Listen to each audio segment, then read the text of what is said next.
After the end of World War II, the world was split into two, East and West. This marked the beginning of the era called the Cold War.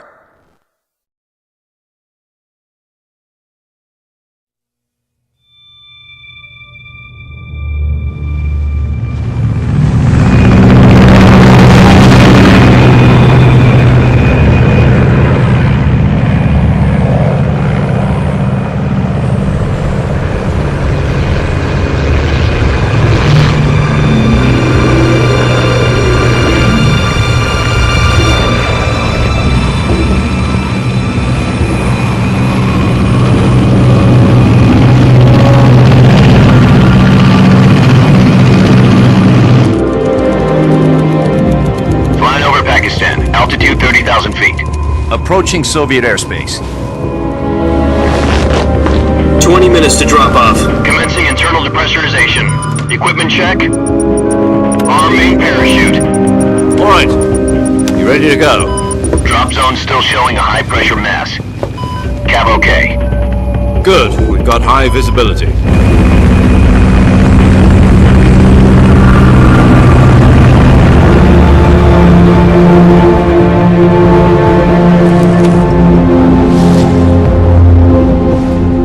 Cigar.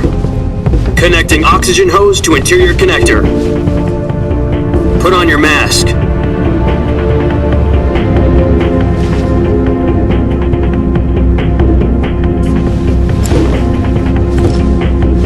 Does this panty waste know what he's doing? Approaching release point. 10 minutes to drop off. Hey, are you deaf? He said put out the cigar and put on your mask.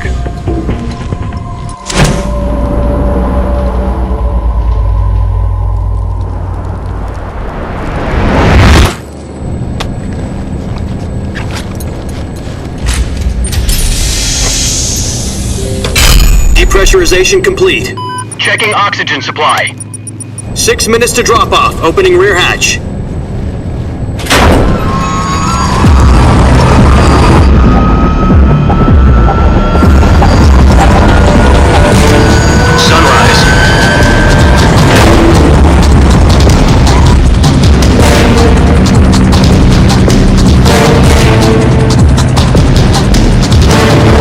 Temperature minus 46 degrees Celsius.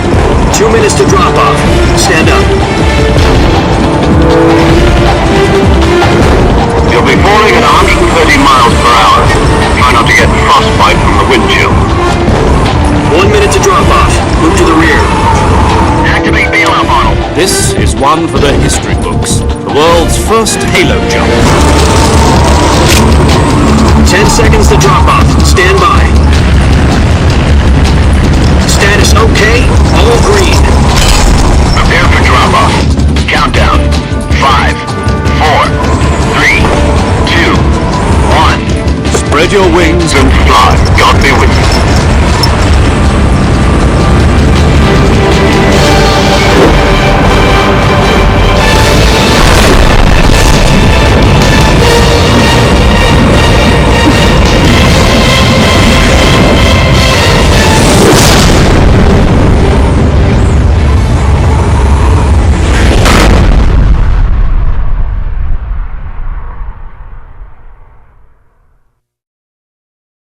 Jack, I've got some important news. The head of the CIA has finally given us the green light for the Virtuous mission. Virtual mission? No, the Virtuous mission. The future of our Fox unit depends on it. If it succeeds, we'll be officially organized into a unit. Virtuous mission? Sounds like some kind of initiation ritual. Don't get cocky. This isn't a training op. Right. So what exactly is this wonderful mission? Well, about 2 years ago, a certain Soviet scientist requested asylum in the West through one of our moles. His name is Nikolai Stepanovich Sokolov. He's head of the OKB 754 Design Bureau, one of the Soviets' top-secret weapon research facilities, and the East's foremost expert on weapons development. Sokolov? Isn't he that famous rocket scientist? The very same. On April the 12th, 1961, the Soviets achieved the first manned spaceflight in history. The Earth was blue, but there was no God. Well spoken. The rocket that carried Yuri Gagarin to orbit was the A-1, known as the Vostok rocket. Sokolov is said to be the man most responsible for the multi-engine cluster used in that rocket. After Gagarin's flight, Sokolov left rocket development to become the head of the newly established Design Bureau. From a lowly technician to head of a design bureau, that's quite a success story, so why do you want to defect? It seems he'd become afraid of his own creations. Afraid? Call it a crisis of conscience. And for that, he left his country and his family behind and went over the fence? Not exactly. One of his conditions was that his family was also to be taken safely to the West. We used a mole to get the family out first and succeeded in sneaking Sokolov over the Berlin Wall shortly afterwards. I was the one who conducted the operation. The security on the eastern side was still full of holes back then. Then what? We got Sokolov over in one piece, but the whole ordeal had left him exhausted, and we checked him into a hospital in West Berlin. It took him 2 weeks and more than 600 miles to get from the research facility in the Soviet Union to Berlin. He was in no condition to say anything coherent. And it was only a week later that we had something much bigger on our hands. The Cuban Missile Crisis. October the 16th, 1962, President Kennedy received word that the Soviets were in the process of deploying intermediate-range ballistic missiles in Cuba. The President demanded that the Soviets dismantle and remove the missiles. At the same time, he announced a naval blockade to prevent further missile shipments from reaching Cuba. But the Soviets didn't back down, instead placing their armed forces on secondary alert. Soviet transport ships carrying missiles continued on course towards Cuba. US and Soviet forces went on alert for an all-out nuclear war. Frantic negotiations were conducted through the UN's Emergency Security Council and unofficial channels to end the hair-trigger standoff. Finally, on October the 28th, the Soviet Union agreed to remove its missiles from Cuba, and so the world avoided a nuclear holocaust. But in order to get the Soviets to pull their missiles out, we had to make a deal. You mean the one where the US agreed to remove its IRBMs from Turkey? No. The Jupiter IRBMs deployed in Turkey were obsolete, and we were going to get rid of them anyway. They had no strategic value whatsoever to either the US or the Russians. The Turkey deal was a ruse, a cover story that was fed to the other intelligence agencies around the world. So what did the Russians really want? Sokolov. They wanted us to return Sokolov. You mean the Soviets pulled out of Cuba just to get their hands on Sokolov? That's right.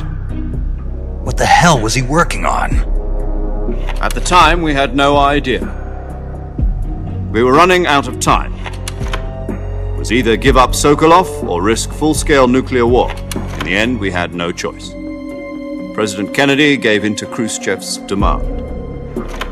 The next day, I got Sokolov out of the hospital, handing him over to agents on the eastern side. Sokolov kept on screaming, "Save me," until he disappeared from my sight. Then a month ago, we received some new information from one of our moles. About Sokolov? Yes. He was taken back to the research facility and forced to continue working on the weapon in question under KGB supervision. What's more, it's on the verge of completion. So what kind of weapon is it? Something to do with space rockets? No, missiles. Same technology. I guess you're right. We don't know the details, but it appears to be a new kind of nuclear device. For half a year now, the Soviets have been conducting frequent nuclear tests. We're talking about a secret weapon so big that Khrushchev was ready to pull out of Cuba to get it back. Is Sokolov still in the facility? No, according to our intelligence, he's in Selino-Yarsk. Virgin Cliffs. The Virgin Cliffs. Nice name for a virtuous mission. They moved him there just recently. Why? Apparently, they're conducting a field test of the weapon, but it's our best chance to get him back. This mission would never have been possible if he was still in the research facility. This is our last chance. Sokolov must have known that too when he contacted us.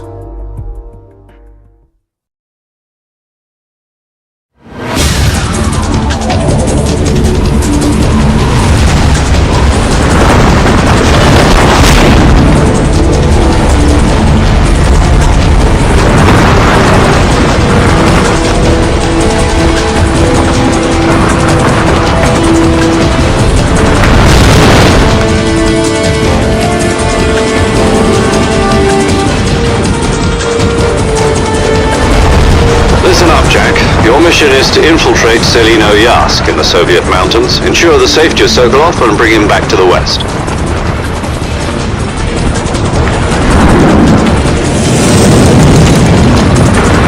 If we don't get Sokolov back before that weapon is complete, we'll be facing a major crisis. The clock is ticking.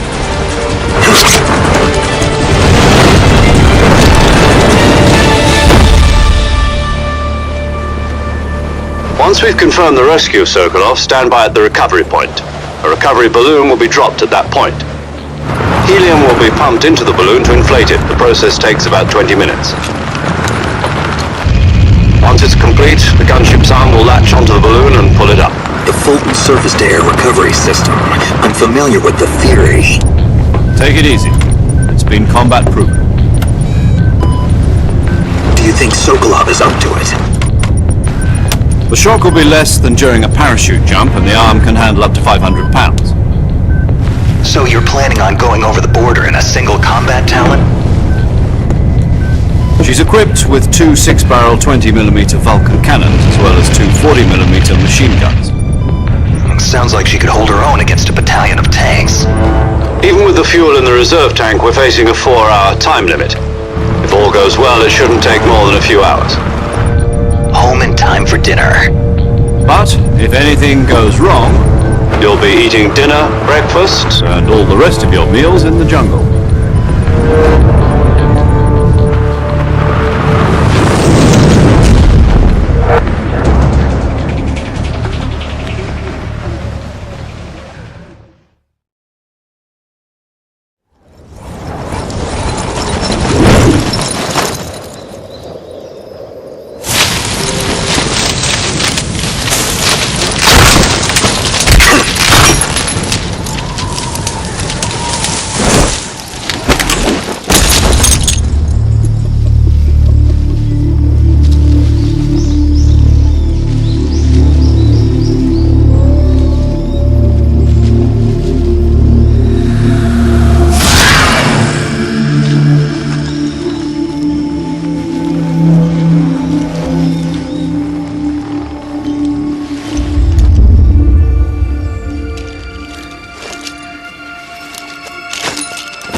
Do you copy?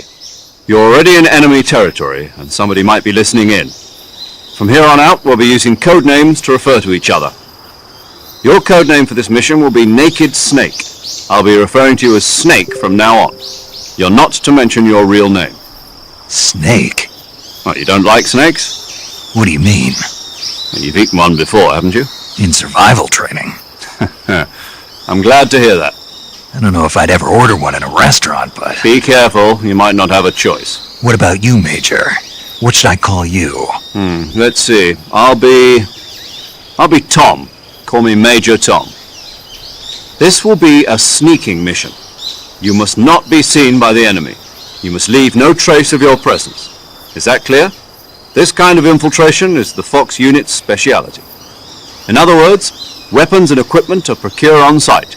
That goes for food as well. You're completely naked, just as your name implies. Great. Now I see why you asked me if I like snakes. I suppose calling me Snake was your idea of a joke, too. No, there's a good reason for that. I'll tell you later when the time is right. Gotcha. Getting back to the subject, how exactly am I supposed to feed myself? You've been issued a knife